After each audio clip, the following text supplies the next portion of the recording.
Bismillahirrahmanirrahim. Assalamualaikum warahmatullahi wabarakatuh. Innal hamdalillah nahmaduhu wa nasta'inuhu wa nastahdihi wa nastaghfiruh wa na'udzu bihi min shururi anfusina wa sayyiati a'malina. من يهده الله فلا مضل له ومن يضلل فلا هادي له أشهد أن لا إله إلا الله وحده لا شريك له وأشهد أن سيدنا ونبينا محمدا عبده ورسوله من لا نبي بعده اللهم صل وسلم على سيدنا محمد مفتاح باب رحمة الله عدد ما في علم الله صلاة وسلاما دائمين بدوام ملك الله وعلى آله وصحبه اللهم رب اشرح لي صدري ويسر لي أمري واحلل عقدة من لساني يفقه قولي سبحانك لا علم لنا إلا ما علمتنا إنك أنت العليم الحكيم اللهم ارزقنا فهم النبيين وحفظ المرسلين وإلهام الملائكة المقربين اللهم أغننا بالعلم وزينا بالحلم وأكرمنا بالتقوى وجملنا بالعافية لا حول ولا قوة إلا بالله العلي العظيم والحمد لله رب العالمين نوينا التعلم والتعليم والتذكر والتذكير والنفع والانتفاع والإفادة والاستفادة والحث على التمسك بكتاب الله تعالى وسنة رسوله والدعاء إلى الهدى والدلالة على الخير ابتغاء وجه الله ومرضاته وقربه وثوابه سبحانه وتعالى على هذه النية وعلى كنية صالحة وإلى حضرة النبي المصطفى محمد صلى الله عليه وسلم بسر الفاتحة أعوذ بالله من الشيطان الرجيم بسم الله الرحمن الرحيم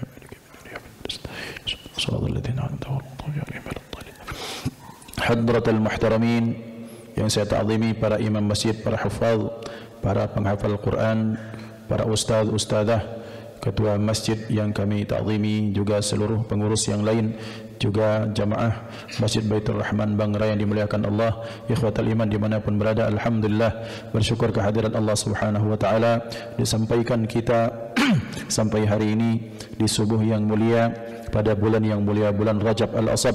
Berharap mudah-mudahan Allah Subhanahu wa taala terus memberikan, melimpahkan keberkahan yang sangat banyak kepada kita, diberikan juga disampaikan pada bulan Sya'ban, disampaikan usia kedekta kepada bulan Ramadan. Mudah-mudahan seluruh amal ibadah kita menjadi asbab ridha Allah Subhanahu wa taala. Amin Allahumma amin. Salawat dan salam Allah limpah ruahkan kepada hadratul Rasul, kehadiran baginda Nabi Muhammad sallallahu alaihi wa alihi wa sahbihi wasallam beserta keluarga, sahabat, ikut sekalian. Amin Allahumma amin.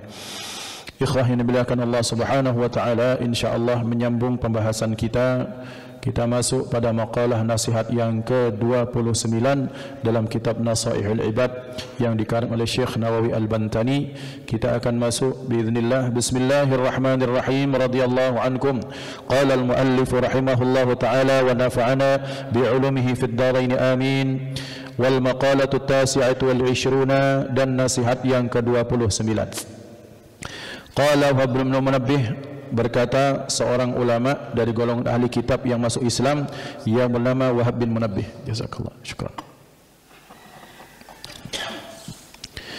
Berkata Wahab bin Munabbih rahimahullahu taala, maktubun fit Taurati, tertulis dalam kitab Taurat, hadhil mawa'idhus sab'atu wal 'ishrun, ada 27 nasihat yang dimaktubkan di dalam kitab Taurat. Al-awwalu, yang pertama, man tazawwada fid dunya li safaril akhirati bit taqwa, barang siapa yang membawa bekal di dunia atau menambah bekal di dunia, li safaril akhirati bit taqwa, untuk persiapan perjalanan akhirat, bit taqwa, dengan membawa bekal ketakwaan kepada Allah. Wa huwa ijtinabu kulli ma yakhafu minhu, takwa itu artinya menjauhkan setiap apapun yang ia takuti daripadanya, dararun, berupa bahaya, berupa mudarat, fid dini, di dalam agama, maka itu adalah hakikat takwa. Sara yaumal qiyamati habiballah, niscaya pada hari kiamat dia menjadi kekasih Allah atau habibullah. Ikhwah dimuliakan Allah, Wahab bin Munabbih ini termasuk ulama dari orang Yahudi yang aslama, dia masuk Islam. Para ulama kita memberikan arahan-arahan, memberikan aturan dan batasan bahwa selama yang dijelaskan itu yang mereka ambil para ulama yang masuk Islam itu, maka penjelasannya tidak keluar, tidak melenceng dari akidah Islam, tidak merubah akidah dan kepercayaan yang telah diajarkan oleh baginda Rasulullah sallallahu alaihi wasallam, maka kita boleh percayai, boleh dijadikan maraji' atau sumber rujukan. Tetapi manakala kemudian yang dijelaskan itu kemudian jauh dari akidah Islam atau membuat kita ragu, maka itu kita tinggalkan. Ini merupakan sikap kita terhadap apa yang ditinggalkan oleh ulama-ulama terdahulu yang berkaitan dengan ajaran-ajaran yang mereka dapat dari kitab Taurat maupun kitab Injil. Maka di dalam tafsir kita kenal ada istilah Israiliyat. Apa Israiliyat? Israiliyat itu adalah berita atau hadis atau ilmu atau wawasan apapun yang didapatkan dari ulama zaman dahulu, yang wawasan ini mereka dapatkan dari kitab-kitab terdahulu sebelum Al-Quran, maka ini namanya Israiliyat. Maka Israiliyat ini ada yang boleh kita terima, ada yang wajib kita tolak, dan kita di situ ada yang abstain, artinya kita sudah diterima jangan, tidak terima juga jangan. Tetapi ketika itu kemudian bisa menambah keimanan karena dia lurus, artinya sama dengan apa yang dibawa oleh baginda Nabi Muhammad sallallahu alaihi wasallam, maka ini kita wajib percaya. Karena kita yakinkan bahwa ini merupakan ajaran-ajaran yang orang-orang Yahudi maupun yang umat yang lainnya mereka tak rubah-rubah itu. Karena mengapa? Karena Al-Quran dijadikan Allah subhanahu wa ta'ala sebagai muhaiminan alaihi. Al-Quran dijadikan standar atau patokan kebenaran. Maka Wahab bin Munabbih memberikan wawasan kepada kita. Beliau menyatakan, memberitakan bocoran-bocoran Taurat yang masih lurus itu apa? Man tazawwada fid dunya sara yaumal qiyamati habiballah. Siapa saja yang menambah bekal di dalam dunia ini dengan ketakwaan, sara yaumal qiyamati habiballah, niscaya pada hari kiamat dia akan menjadi kekasih Allah subhanahu wa ta'ala. Ikhwah dimuliakan Allah, kehidupan dunia itu sering juga kita dengar istilah al-ula. Kita sering dengar istilah al-ula. Walal akhiratu khairul laka minal ula. Kapan ula itu? Sekarang. Akhirah itu yang datang terakhir. Maka datang terakhir itu namanya akhirat, bahasa kita jadi akhirat. Maka padanan akhirat itu lawan katanya al-ula. Maka Allah menyatakan sungguh akhirat itu jauh lebih baik daripada kehidupan pertama. Dari aspek durasinya tidak ada ujung, kemudian aspek kualitasnya, apapun kenikmatan yang diberikan di akhirat itu cuma hanya pada ucapan, hakikatnya hanya Allah yang tahu. Cuma ada pada ucapan, hakikatnya hanya Allah yang tahu, bahwa berlipat-lipat, bahwa akhirat itu dinyatakan mala ainun ra'at wala udhunun sami'at wala khatara ala qalbi bashar. Cuma sebutannya sama, bahkan kita tak pernah terbersit, tak pernah tergambar bagaimana hakikat kenikmatan di akhirat. Maka untuk mendapatkan itu dikatakan dalam Taurat, dinyatakan man tazawwada fid dunya, siapa yang menambah bekal di dunia, dan ini selaras dengan firman Allah Subhanahu wa taala, wa tazawwadu fa inna khairaz zadi at-taqwa. Carilah bekal, dan sebaik-baik bekal adalah ketakwaan kepada Allah. Kita mau berangkat safar, barusan selesai liburan, berangkat ke Lampung kah, ke Malang kah, ke Batu kah, mungkin ke mana tempat, ya pasti ada persiapan, pasti ada bekal, minimal bekal fulus, nak beli minyak, bensin, BBM, minimal maintenance mobil, kendaraan, itu juga pakai fulus, itu namanya pakai bekal. Mungkin yang travelingnya pakai mobil, bekalnya jauh lebih banyak yang pakai pesawat. Artinya apa? Artinya untuk kehidupan dunia saja kita butuh bekal, apalagi untuk kehidupan yang sangat panjang. Dan bekal itu berupa ketakwaan kepada Allah. Apa makna takwa dalam konteks ini? Dinyatakan oleh Syekh Nawawi Al-Bantani, takwa itu ijtinabu kulli ma yakhafu minhu darar fid dunya, menjauhi apapun yang bisa menimbulkan dampak bahaya dalam aspek keagamaan, maka fid din, maka itu merupakan takwa. Jadi ketika kita menjauhi apapun yang bakal membuat kita menyesal atau malu di akhirat, atau menyesal di akhirat, atau kita meninggalkan sesuatu yang berbahaya bagi agama kita, itulah takwa secara sederhana. Maka berarti orang yang takwa itu ketika Ramadan dia meninggalkan hal-hal yang membuat dirinya menyesal terhadap apa yang dia lakukan, berarti dia puasa, maka itu takwa. Kemudian orang mukmin yang dia sudah punya kemampuan, kemudian dia berangkat haji, maka itu namanya dia melaksanakan ketakwaan. Dia punya lisan, dia jaga jangan sampai lisan itu menghancurkan agamanya, itulah takwa. Dia punya hati, dijaga jangan sampai gampang sekali dengki sama nikmat yang Allah berikan pada orang lain, karena dengki itu akan menghilangkan nikmat, menghilangkan amal kita. Salat, puasa, zakat, silaturahim, tilawah Quran, sedekah segala macam, tiba-tiba hangus seperti musim kemarau, ada ilalang yang kering, kena api, habis dalam sekejap. Kenapa? Karena dampak api yang besar. Dan api yang melalap amal perbuatan itu namanya kedengkian terhadap kebaikan Allah berikan pada orang lain. Nah, meninggalkan hal-hal yang merusak agama itu namanya takwa. Maka ikhwan dimuliakan Allah, orang-orang yang takwa di hari kiamat akan menjadi habibullah, akan menjadi para kekasihnya Allah Subhanahu wa taala. Di antara sekian banyak manusia ada 40 orang. Saya punya kelas, ada 40 murid, ada satu murid kesayangan. Tentunya yang kesayangan itu pasti mendapatkan perhatian lebih. Sebagai guru, saya wajib memberikan hak yang sama untuk murid-murid saya. Sebagai guru, kewajiban saya memberikan perhatian yang sama. Tapi terkadang kalau orang sudah sayang sama seseorang, tetap tidak bisa kita pungkiri. Di rumah saja misalnya, abah saya Al-Sayyidil Walid punya 11 anak.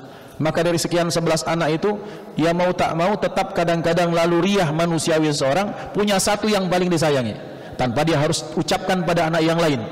Maka dilihat akan ada perhatian yang lebih. Maka orang-orang yang menjadi kekasih yang dicintai akan mendapatkan privilege, akan mendapatkan keistimewaan.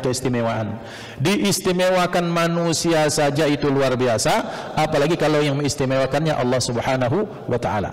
Maka orang-orang yang menjadi kekasihnya Allah, kesayangannya Allah, yang menjadi buah hatinya Allah, kira-kira seperti itu, maka mereka adalah orang-orang yang selama di dunia menjaga agamanya dari hal-hal yang merusak. Mereka bertakwa kepada Allah, maka mereka adalah orang-orang yang mendapatkan kebaikan kasih sayang Allah Subhanahu wa taala. Taqwa ilahil alamin fa innahu izzun wa hirzun fid dunya wal marja'i fiha ghinad daraini fastamsik biha walzam tanal ma tashtahihi wa tad'i. Kata Imam Al-Haddad, beliau menyatakan, bertakwa kepada Allah Tuhan semesta alam ini itu akan memberikan kemuliaan dunia akhirat. Ini haknya kekasih mendapatkan kemuliaan. Wa izun wa hirzun, mendapatkan penjagaan. Di dunia dia dijaga dari keburukan, kemudian di akhirat dia dijaga dari murka dan siksa Allah Subhanahu wa taala. Orang yang takwa hajatnya dikabulkan Allah Subhanahu wa taala. Kemudian orang yang takwa dicukupkan oleh Allah Subhanahu wa taala dunia dan akhirat. Maka berarti orang yang takwa mendapatkan semuanya. Wa may yattaqillaha yaj'al lahu min amrihi yusra. Barang siapa yang takwa kepada Allah, Allah jadikan urusan-urusannya diberikan kelancaran oleh Allah Subhanahu wa taala. La masjidun ussisa 'alat taqwa. Ini masjid dibangun atas dasar takwa. Maka lihat masjid, Pak, kalau pengurusnya takwa, bangun masjidnya itu dengan dasar ketakwaan, bukan nak cari cuan, cari apapun, masjidnya insya Allah jadi cepat. Banyak keajaiban yang Allah berikan. Kenapa? Ussisa 'alat taqwa, karena masjidnya itu dibangun atas dasar takwa. Tapi kalau masjidnya itu untuk politik, masjidnya itu untuk kepentingan pribadi atau kelompok, maka masjid ini akan panas, menimbulkan perpecahan di antara mereka. Karena kenapa? Dibangunnya bukan atas dasar takwa. Maka kalau masih dibangun atas dasar takwa, Allah akan berikan banyak kebaikan, keajaiban yang luar biasa.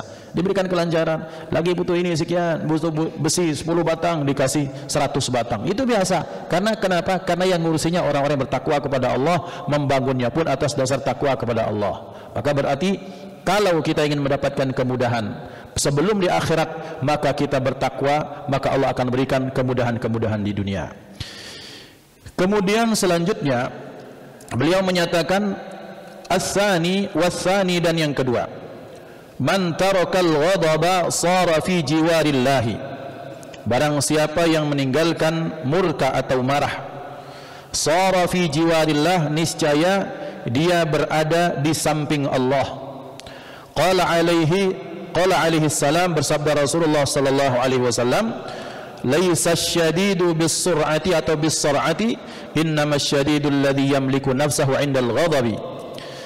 Siapa saja, Rasulullah sallallahu alaihi wasallam bersabda, bukanlah orang yang hebat yang kuat itu dengan gulat, dengan adu fisik, akan tetapi orang yang hebat itu, yang kuat itu, yang mampu menahan emosinya ketika, yang menahan dirinya manakala dia emosi.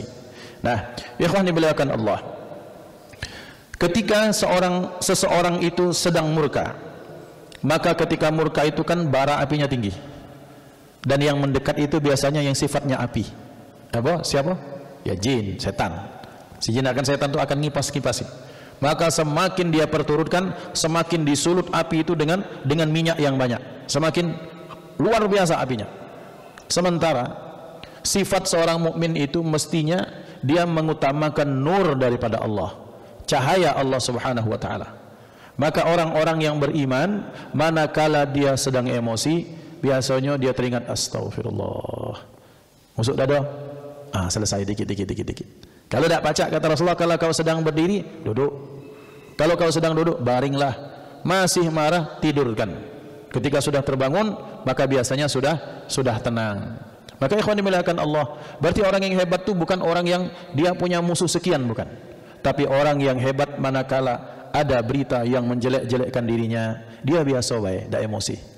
Ada orang yang memprovokasi, dia tenang. Wah, nian apa? Nian. Dia cari sumber yang lain. Adonian apa? Ketika ada datang, namanya jadi pemuka masyarakat di kampungnya, datang Pak Haji, Pak Ketua Masjid, Pak Prof Najib, nak curhat, ngapa? Laki aku nih ini kalau beliau orang yang langsung emosi, kalau yang ngadu ini ponaan beliau, maka beliau kalah. Tapi beliau orang yang mampu menahan emosi. Dipanggil yang cowok, ada apa? Jadi betul-betul penengah. Jadi betul-betul menjadi orang yang posisi netral. Oh ternyata, dapat masalahnya diselesaikan. Tapi betapa banyak ikhwan, gara-gara emosi, maka ada anak yang kemudian jadi tak punya ayah ibu dalam serumah. Gara-gara emosi, betapa banyak suami menjadi mantan suami. Betapa banyak gara-gara emosi, teman rekan kerja jadi pernah kerjasama, artinya tidak kerjasama lagi. Betapa banyak gara-gara emosi, kemudian ternyata orang-orang terzalimi dengan emosi seseorang. Karena dia bos, karena dia stakeholder, dia pemegang kebijaksanaan, kemudian dapat berita, tak di cross check, karena langsung emosi, dia pecat anak buahnya yang bagus misalnya, dia sudah menzalimi orang lain. Maka orang yang hebat, sabda Rasulullah SAW, adalah orang yang mampu menahan emosinya, marahnya, dia tahan ketika dia sedang marah, sehingga tidak keluar ucapan yang buruk, tidak keluar keputusan yang buruk, tidak keluar sikap-sikap yang buruk, maka itulah orang yang hebat. Tapi zaman kita dulu, dengar al-fakir kecil dulu, tiap membasuh kita di dusun itu, tiap kali ada pesta, tanya berapa yang betujahan semalam. Benar Pak Haji? Karena ngapa? Masing-masing megang lading, lagi joget-joget. Dia zaman dulu joget, kemudian nyenggol dikit, dikatakan yang nyenggol itu lanak nantang. Betul tidak? Terjadi di mana? Di Palembang kah, Sekayu kah, di dusun kami di Indralayu, Muara Penimbung misalnya.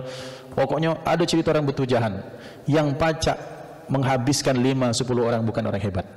Justru orang yang hebat adalah orang yang mampu menahan dirinya sendiri. Ketika marah, nak tak ucap kata-kata kasar, astagfirullah, tak jadi, dia diam, berlari. Dan ini orang-orang yang hebat. Maka ikhwah, orang seperti itu kelak di akhirat akan berada di dekat Allah. Di dekat Allah itu dalam artian bukan kedekatan secara fisik, tetapi dekat itu artinya mendapatkan keutamaan, bantuan, keistimewaan daripada Allah Subhanahu wa ta'ala. Kemudian selanjutnya, wasalitsu, yang ketiga, man taraka hubbal 'aishi ayil hayata fid dunya bi alla yuhibba tamattu'a fiha sara yaumal qiyamati aminan. Niscaya dia pada akhirat akan menjadi orang yang selamat min adzabillahi, dari azab Allah Subhanahu wa taala.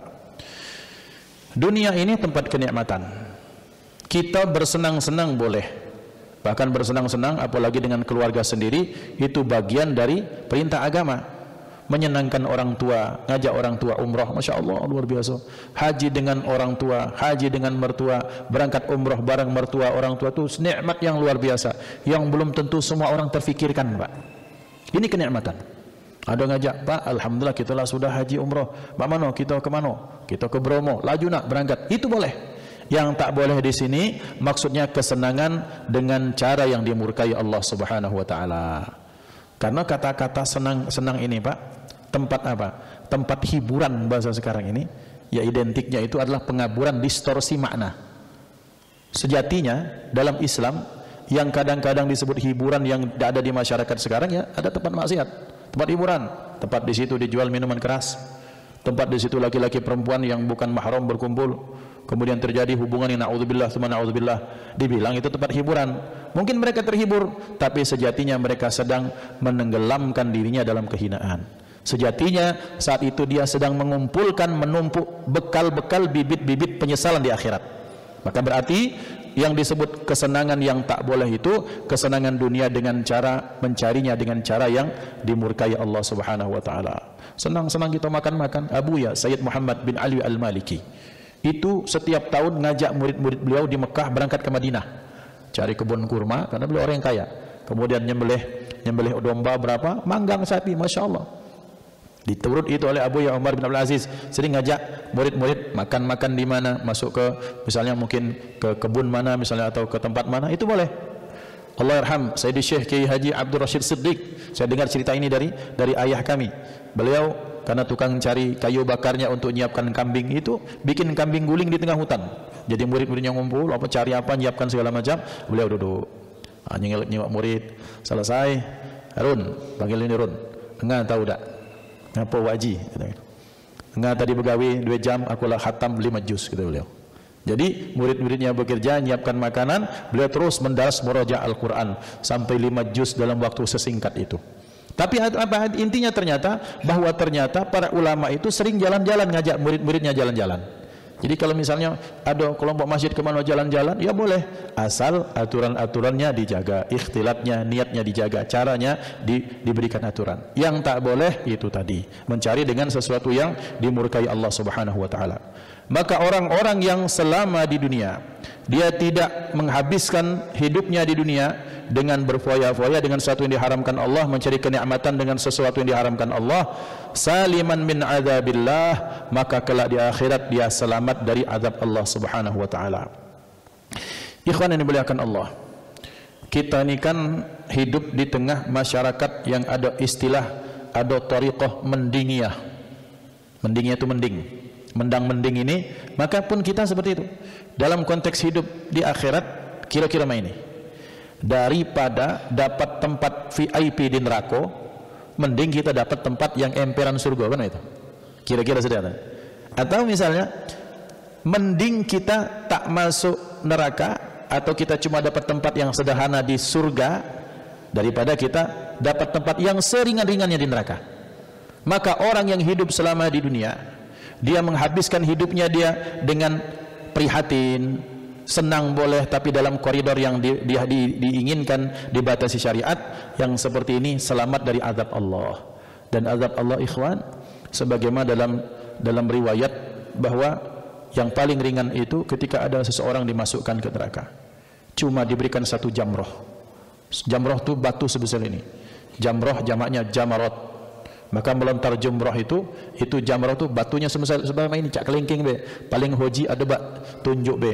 Bukan batu ada bak tegam ini. Kadang-kadang ada orang belajarnya karena enggak belajar fikih, batunya sebesar ini, itu sudah bukan jamrah lagi. Ini bagi anak haji, sekedar informasi be. Maka diberikan 1 jamrah, diletakkan di terompahnya, di kakinya. Maka yang melega isi kepalanya, naudzubillah, tsumma naudzubillah, nasallallahu alaihi wasallam. Maka ikhwan dimuliakan Allah, maka berarti ketika orang ingin selamat dari murka Allah Subhanahu wa taala, maka bolehlah dia bersenang-senang. Dia jalan ke mana? Fantashiru fil ard, kata Allah. Bertebaran kamu ke muka bumi. Karena kenapa? Ketika kita bertebaran di muka bumi, melihat bumi Allah, kita akan melihat tanda-tanda kebesaran Allah. Melihat ada wong matanya sipit, kulitnya merah, kemudian matanya coklat-coklat. Oh, berarti ini orang ini. Itu kan melihat tanda kuasa Allah. Yang tak boleh kalau jalan-jalan dengan bini orang lain. Nah, itu tidak boleh.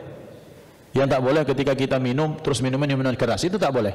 Tetapi selama hal yang dihalalkan itu diperbolehkan oleh Allah Subhanahu wa taala, maka ini orang diselamatkan dari azab Allah. Diriwayatkan ya ikhwan, Ketika Nabiullah Adam alaihissalam itu Allah suruh beliau turun, Nabi Adam, Siti Hawa, kemudian iblis. Maka Nabi Adam kan manusia, ya butuh makan. Nah, mana cara nak makan ini kan diilhamkan, diwahyukan kepada beliau untuk mencari api. Belum pacak, tak naruh api saat itu. Request ke malaikat Jibril, bestinya kan Nabi Adam malaikat Jibril saja. Tolong bagaimana cara untuk saya bisa masak? Oh, kata malaikat Jibril, kita butuh api. Mana caranya? Kaget, aku request ke malaikat penjaga neraka. Nangkat, bro, pacak minta akses tak? Ngapa? Minta api neraka dikit weh. Woi, semak mana? Ya, tak besar lah, mungkin sebesar ya, mungkin seperti ujung lilin. Oh, jangan, hancur katanya kaget. Habis dunia itu kata malaikat. Terus kecilin lagi, kecil lagi. Belum baca. Akhirnya dalam riwayat itu dikasih cuma sebesar seujung jarum. Diberikan, dibawa malaikat Jibril, ditaruh langsung melesak ke bawah. Jadilah magma lava segala macam itu. Dibalik lagi. Wah, jangan kelamuan. Ikhwan dimuliakan Allah. Kira-kira ilustrasi seperti itu. Tak terbayangkan bahwa betapa ternyata kalau itu berupa api yang mengelilingi kita, naudzubillah. Maka benar dalam riwayat bahwa orang makhluk Allah yang dimasukkan ke dalam azab tersebut belum masuk neraka karena asapnya bela hancur. Tapi kemudian dibentuk lagi bentuknya, hancur lagi terus seperti itu.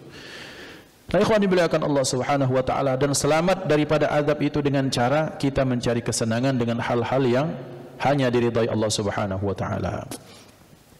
Warabi'u, yang keempat, man tarakal hasada, siapa saja yang meninggalkan sifat iri dan dengki, sara yaumal qiyamati mahmudan ala ru'usil khalaiqi, jadi niscaya jadilah ia pada hari kiamat itu terpuji ala ru'usil khalaiqi, di atas sekian makhluk.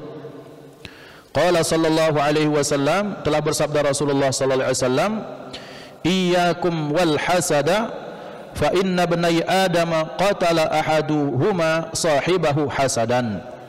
Rasulullah sallallahu alaihi wasallam bersabda, hati-hati kalian jangan sampai punya sifat dengki, karena dikarenakan sesungguhnya dua anak Adam itu membunuh temannya atau saudaranya gara-gara dengki. Ikhwan dimuliakan Allah. Apa hasad atau dengki itu? Tamanni zawalin ni'mati 'alal ghair. Hasud atau dengki itu seseorang yang punya keinginan nikmat yang Allah berikan pada orang lain itu hilang atau musnah. Itu bahaya. Ada namanya ghibtah yang dalam agama. Ya Allah, hebat nikmat itu, berikan juga kepadaku. Itu namanya ghibtah. Ya Allah, mudah-mudahan nikmat yang kau berikan pada bapak itu kau berikan berkah, tapi ya Allah, aku pengen juga ya Allah. Ya Allah, Profesor Najib itu rumahnya besar, aku pengen juga ya Allah. Nah, itu namanya ghibtah. Ya Allah, bapak itu mobilnya mewah. Ya Allah, mudah-mudahan juga selamat, sehat, selamat, barokah, tapi ya Allah membaca aku pengen juga. Itu namanya ghibtah. Tapi hasad itu, mogalah rumahnya terbakar, mogalah rumahnya hancur, semoga saja rumah tangganya cerai-berai. Nah, ini namanya dengki. Ikhwan dimuliakan Allah, dinyatakan Rasulullah sallallahu alaihi wasallam, hati-hati kalian jangan sampai hasad, karena sesungguhnya dua anak Adam membunuh, yang satunya membunuh saudaranya dengan sebab hasad. Ya, kita dalam riwayat seperti itu yang masyhur kita terima ya. Yang masyhur kita terima seperti itu, bahwa Allah merintahkan Nabi Adam menyilang anak. Bahwa siapa? Bahwa Qabil itu saudaranya yang kembar, setiap melahirkan Siti Hawa itu kan kembar. Kembarnya cantik. Sementara Habil ini, kembarannya ini tak pati cantik. Maka kemudian disilangkan. Harus nikah silang. Ini isyarah daripada inilah dalam sabda Rasulullah sallallahu alaihi wasallam, istaghribu tasihhu. Kalau nak nyarikan jodoh, carikan orang asing supaya anak kita sehat. Orang asing itu bule Ustaz, bukan orang itu. Maksudnya yang tidak katik sedarah secara langsung. Jadi kalau misalnya sepupu ada dua pupu, maka mungkin cari yang memang tidak katik hubungan pertalian darah. Maka itu lebih berpotensi untuk lebih sehat. Itu dalam hadis Rasulullah sallallahu alaihi wasallam. Nanti kita minta para dokter yang menjelaskan nanti. Nah, ikhwan dimuliakan Allah. Kemudian Qabil gara-gara dengki terhadap saudaranya Habil yang diberikan akses menikahi saudari kembarnya yang cantik, sementara dia berhajat pada saudarinya itu, maka dia bunuhlah Habil. Dosa pertama, pembunuhan pertama terjadi pada Qabil, dan Qabil menjadi penanggung jawab dari pembunuhan yang terjadi di dunia. Apa sebabnya? Karena dengki terhadap nikmat yang diberikan orang lain, yang diberikan Allah kepada orang lain. Dan orang dengki tidak pernah bahagia. Orang dengki tidak pernah hidup tenang. Orang dengki tidak pernah hidupnya, hatinya terus stabil. Kenapa? Karena setiap dia melihat nikmat yang Allah berikan kepada orang yang dia dengki, tak nyaman dia. Mencari upaya bagaimana nikmat itu hilang. Nikmat itu tak bisa hilang, maka dia membunuh karakter dengan cara dia ghibah, dia fitnah. Bertambah lagi dosa. Na'udzubillah, tsumma na'udzubillah. Wal khamisu, yang kelima, man taraka hubbar riyasati ayil masyal hasana, man taraka hubbar riyasati ayil masyil hasani sara yaumal qiyamati azizan indal malikil jabbar. Siapa yang meninggalkan hubbar riyasah, cinta jabatan, ayil masyil hasani, berjalan penampilan yang baik, nanti kita jelaskan, niscaya pada hari kiamat dia akan menjadi azizan, orang yang gagah perkasa lagi mulia, indal malikil jabbar, di sisi Allah subhanahu wa ta'ala. Ruwiya annahu sallallahu alaihi wasallam qala, diriwayatkan Rasulullah sallallahu alaihi wasallam bersabda, ma min rajulin yata'azzamu fi nafsihi wa yakhtalu fi mashyatihi illa laqiyallaha wa huwa alaihi ghadbanu, rawahul Imam Ahmad wal Bukhari wal Hakim. Tiadalah salah seorang lelaki itu yang dia merasa besar dirinya itu, menyombongkan dirinya, kemudian dia berjalan dengan mencongkakkan dirinya, kecuali ketika di akhirat dia berjumpa kepada Allah dalam kondisi Allah sangat murka kepadanya. Nah, ikhwan dimuliakan Allah, orang yang meninggalkan hubbar riyasah. Hubbar riyasah itu cari pandangan makhluk, mencari posisi tinggi di dalam diri makhluk. Dalam bahasa sini al-masyal hasanah, jalannya dengan baik. Maksudnya ketika dia jalan orang memberikan karpet merah, cari posisi di masyarakat. Barang siapa yang meninggalkan mencari posisi jabatan terutama dalam hati masyarakat, maka kelak di akhirat justru dialah yang menjadi pemuka-pemuka akhirat. Dia akan menjadi apa? Yang menjadi pejabat-pejabat akhirat. Ikhwan billah Allah. Satu dari sekian banyak fitnah terwabil khusus di akhir zaman ini, ada namanya fitnah syuhrah. Syuhrah itu apa? Syuhrah itu pengen terkenal, pengen viral, pengen dikenal masyarakat sehingga mereka memberikan penghormatan kepadanya. Ada para aulia, Syekh Abdul Qadir Al-Jilani, wali yang masyhur, tapi kemasyhuran mereka tidak pernah membuat mereka lalai barang sedetik pun daripada Allah Subhanahu wa taala. Tetapi lebih banyak lagi para aulia yang mereka menyembunyikan diri, dan kemarin kita sudah bahas-bahas. Maka kenapa?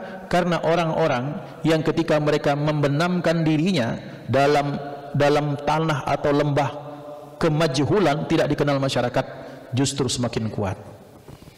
Ini ada bibit, ikhwan. Ini misalnya, ini batu cincin, ini bibit. Bibit ini kalau saya tanam hanya sekedar satu sekilan dimasukkan, mungkin akarnya kurang kokoh. Tapi kalau kita tanam sampai 4-50 cm ke dalam, maka akarnya akan kokoh. Ketika ke atas dia semakin kuat, tak goyang diterpa angin. Seperti ini contoh. Di tempat kami dulu namanya Kuala Kencana, itu kami berkhidmah dulu di Papua itu kan akarnya akar menjalar, Pak Prof. Akarnya menjalar, jadi tidak sampai menghujam. Tidak seperti kita ini, kalau itu hujamnya akarnya ke bawah. Jadi kalau setiap malam, tadi malam ada angin kencang, sudah itu udah mulai banyak pohon-pohon yang tumbang di jalan, pohon tumbang. Kenapa? Karena akarnya tak menghujam. Maka kiasnya seperti itu perbandingannya. Orang yang membenamkan dirinya di dalam bumi, artinya tidak dikenal masyarakat, tidak dikenal orang banyak, maka berarti semakin kokoh amalnya karena selamat dari penglihatan makhluk, sehingga dia lepas dari potensi sifat riya. Orang yang membenamkan dirinya ke dalam lembah ketidaktahuan masyarakat, maka dia selamat dari sifat sombong. Tapi orang yang di permukaan rentan sekali. Oh iyalah, kita ini kan kuliah di luar dulu, kita ini kan banyak pengalaman. Itu sudah mulai goyang, itu kena angin. Tapi kalau orang yang terbelah, justru yang seperti ini akan melahirkan bibit-bibit yang hebat. Kam min masyhur min barakatil mastur. Betapa banyak orang-orang yang masyhur di muka bumi ini, itu berkah didikan tangan dinginnya orang-orang yang tak kelihatan sama sekali. Maka ikhwan dimuliakan Allah. Tapi kalau memang garis tangannya dikenal masyarakat, maka pun akan kebaikan, ada kebaikan ketika mereka selamat dari hal tersebut. Maka dinyatakan, barang siapa yang meninggalkan hubbar riyasah, pengen menjadi kepala, pengen memimpin, pengen jadi bos, penampakannya bagus, maka kelak di akhirat dia akan menjadi orang-orang yang dimuliakan di sisi Allah Subhanahu wa taala.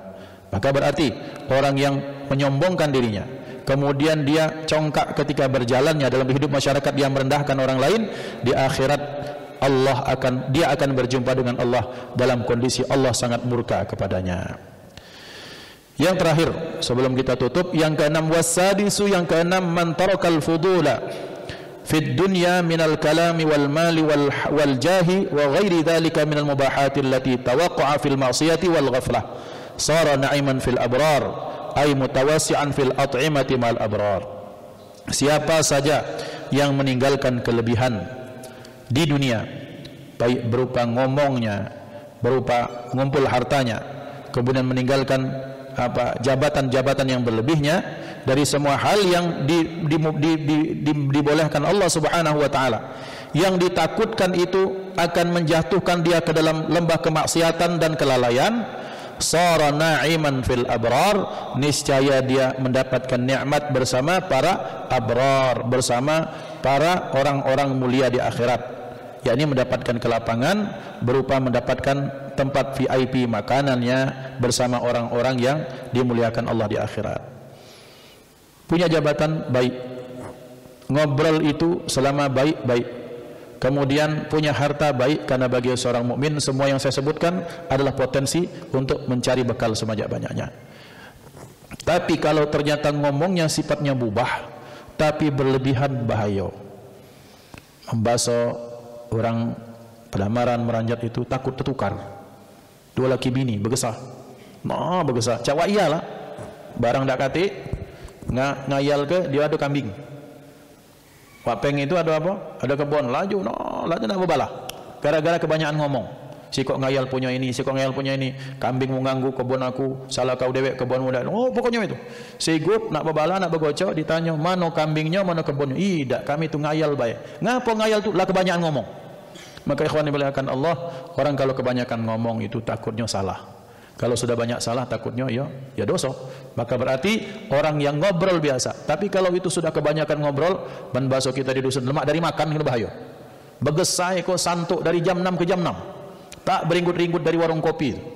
Modal banyu, minta banyu hangat, bawa gula dengan kopi dari rumah biar murah. Terus minta tambahkan. Begesah tak sudah-sudah. Yang mah ini tak jadi apa-apa kecuali potensi nak berbala. Ngapa? Dia nak banyak ngomong, kawannya juga nak ngomong, tertukar. Maka ikhwan dimuliakan Allah, ngobrol itu boleh, tapi kalau sudah berlebihan, takut itu akan jadi potensi kemaksiatan berupa perputusnya silaturahim. Maka orang yang meninggalkan hal tersebut, maka di akhirat dia mendapatkan kursi VIP di akhirat. Maka tentunya kita pengen menjadi orang-orang VIP di akhirat. Salah satunya kita meninggalkan hal yang mubah yang berlebihan, sehingga kalau mubah itu berlebihan, ditakutkan itu akan masuk ke dalam hal yang diharamkan Allah Subhanahu wa taala. Hadanallah wa iyyakum ajma'in, usikum wa nafsi bittaqwallah. Kita sebelum kita tutup dengan doa, diaturi kalau ada yang pengen bertanya, tafadhal mashkuran. Tidak ada, kita akan tutup. A'udzubillahi minasyaitonir rajim. Bismillahirrahmanirrahim. Alhamdulillahirabbil alamin. Allahumma shalli wa sallim wa barik wa karim wa 'azim ala sayyidina Muhammadin al-Fatih lima ughliq wal khatim lima sabaq nasiril haqqi bil haqq wal hadi ila siratal mustaqim wa ala alihi haqqa qadrihi wa miqdarihi al-'azim. Allahumma ij'al jam'ana hadha jam'an marhuma wa tafriqna min ba'dihi tafarruqan ma'suma wa la taj'al fina wa la minna wa la ma'ana shaqiyyan wa la mahruma. Allahumma ihdina bihudak waj'alna mimman yusari'u fi ridak wa la tuwallina لنا وليا سواك ولا تجعلنا ممن خالف أمرك وعصاك وحسبنا الله ونعم الوكيل. Ya Allah, ya Tuhan kami, jadikan pertemuan ini sebaik-baik pertemuan yang didasarkan karena kecintaan kepadamu. Jadikan perpisahan kami perpisahan yang terlepas dari kesalahan dan dosa.